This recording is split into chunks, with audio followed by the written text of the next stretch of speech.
Bonjour tout le monde, c'est Mathieu de DDO et bienvenue dans un épisode spécial pour célébrer le club de lecture d'été TD 2022 à la bibliothèque de Dollard des Ormeaux. Le club bat son plein, mais il est toujours temps de s'inscrire. Viens faire les défis de lecture pour remporter des privilèges et autres activités à la bibliothèque. Plus de détails à la fin de la vidéo. Aujourd'hui, je vais te présenter 5 albums parmi la liste des livres recommandés par le club TD. Commençons tout de suite avec notre premier album, Oups! Par Julie Massy et Pascal Bonenfant. Qu'est-ce qui se passe si tu casses un œuf? Renverse du lait ou même de la peinture. Dans le livre Oups, on n'a pas peur de salir.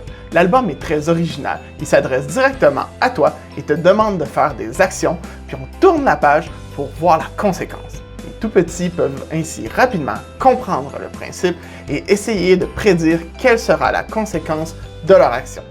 L'autrice joue avec l'expectation pour que l'enfant ait le goût de connaître la suite. Ma seconde suggestion est Un bonjour pour la chasse au dragon par Réa Dufresne. Marion est une grande guerrière. Elle est prête pour chasser le dragon. Tous les dragons qu'elle rencontre sont soit pas du tout dangereux, trop petits ou trop casse-pieds. Marion cherche le dragon parfait. Est-ce qu'elle va réussir à le trouver? Je t'invite à lire ce bel album très rigolo.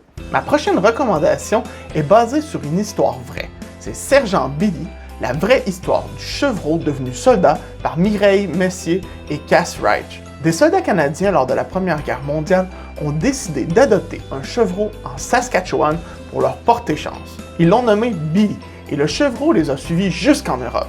L'animal leur portait chance et servait de support moral lors des moments difficiles. Billy a même sauvé la vie de soldats canadiens à plusieurs reprises durant la guerre.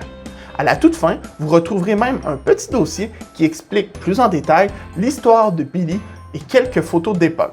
Continuons avec un album qui m'a fait beaucoup rire, Le dernier des grands méchants loups par Jean Leroy. Le grand méchant loup se promenait dans la forêt lorsqu'il aperçoit un enfant seul dans les bois. Voilà sa chance pour un bon repas. Il fait donc un de ses hurlements les plus forts. L'enfant ne bouge même pas. Voyons, qui a encore peur des méchants loups de nos jours? Les vampires, eux, ils font peur, mais les méchants loups, plus du tout. Mais qu'est-ce que le loup va devenir s'il ne fait plus peur aux enfants? Lis le livre pour le découvrir. Enfin, terminons ma sélection avec Les Hurons-Wendat et la Grande Tortue par Michel Noël et Joanne Ouellette.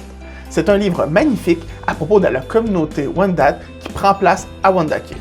Une grand-mère explique à ses petits-enfants d'où vient le nom de Wendat, que l'auteur traduit en français dans le texte par « ceux qui vivent sur le dos de la tortue ». Il s'ensuit une magnifique histoire sur l'origine des Hurons-Wendat. À découvrir. Si les livres que je t'ai présentés t'intéressent, ils sont tous disponibles à la bibliothèque et aussi en format numérique sur Prénumérique. Si tu n'es pas encore inscrit au club de lecture d'été TD, n'hésite pas, c'est toujours le temps, il suffit de se présenter à la bibliothèque dans la section jeunesse. Le club se termine le 20 août 2022 avec une grande fête de clôture à la bibliothèque. Le lien vers le site web du Club TD à la bibliothèque est en description. Et je te dis à la prochaine!